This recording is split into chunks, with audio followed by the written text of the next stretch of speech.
Most of us are waiting on something, for something, on someone, for someone to clear, to start on those big dreams. And the period between waiting and achieving is what I call the meantime meanwhile period. And to everybody who is waiting, to everybody who is in this period, here is my meantime meanwhile theory. Hey, welcome back. I'm glad you've clicked in. If you've not subscribed, now is the time to do so. Like, comment, share, and click that notification bell on so you won't miss a single video each time that I upload. Let's get into the meantime meanwhile theory. Most of us, we are waiting on something, we are waiting for something, we are waiting on someone, and we are waiting to start or to clear, and waiting on things to fall into place or to happen. And I want to take an analogy of the transport system, and whichever mode of transportation that suits you, let's go with that. Suppose you are at the bus stop, an airport, a train station, or at the port, waiting for your means of transportation to either get full or to either come or to either start the journey. And most of us, me included, while we are at the bus stop, we see a lot of things.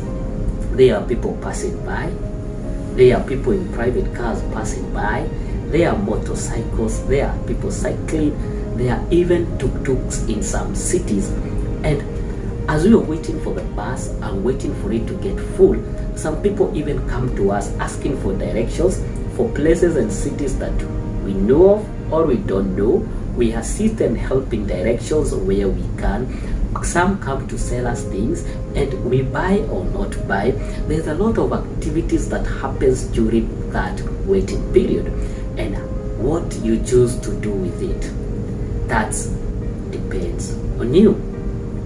I have seen people waiting in the airports for close to 9 hours for connection flights, and some choose to spend their time reading books, some choose to take a nap on the floor, and some choose to take some walks around the airport, some choose to be on their phones to listen to music, and some choose to interact, learn new cultures, and make new friends.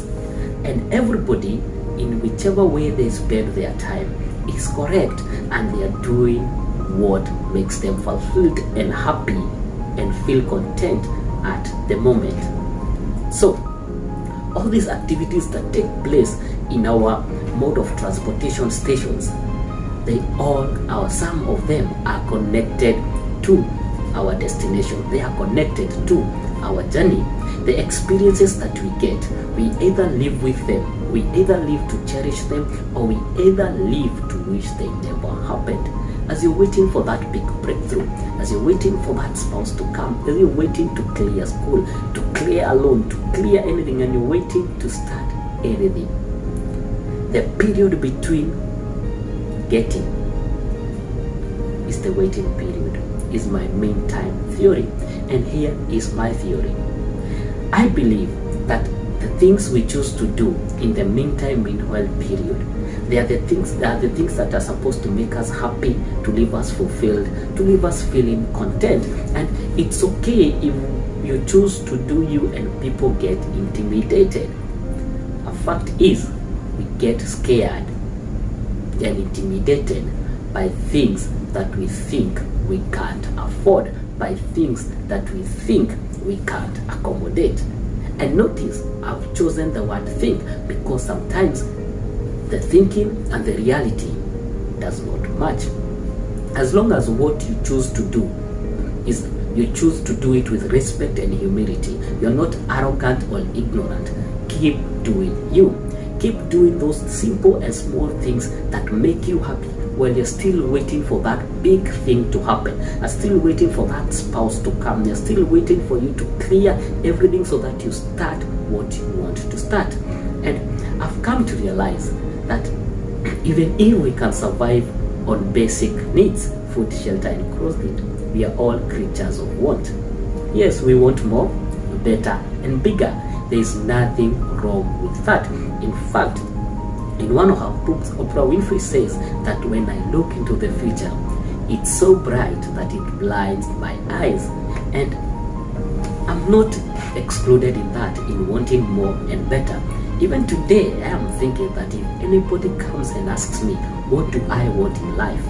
I would tell them, the things I want in life, they are so big and enormous that they block my speech.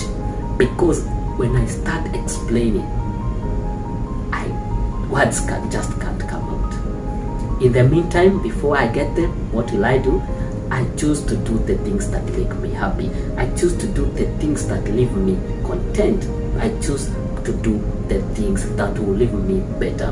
And in one of his many writings, Robert Helbord said that be aware of destination addiction, the idea that happiness is the next place, the next job, or even with the next partner, until you give up on the idea that happiness is somewhere else.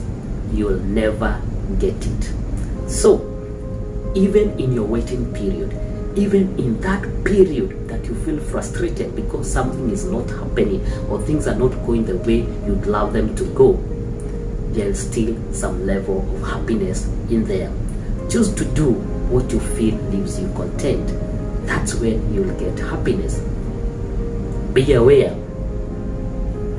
of destination addiction, that happiness is somewhere else, that happiness is in the next place. So in the meantime, in the meanwhile, before you achieve and before you get what you hope to get, and before you achieve what you want to achieve, what are you doing? I'll leave that unto you. Until next time, stay safe, stay blessed, and don't forget,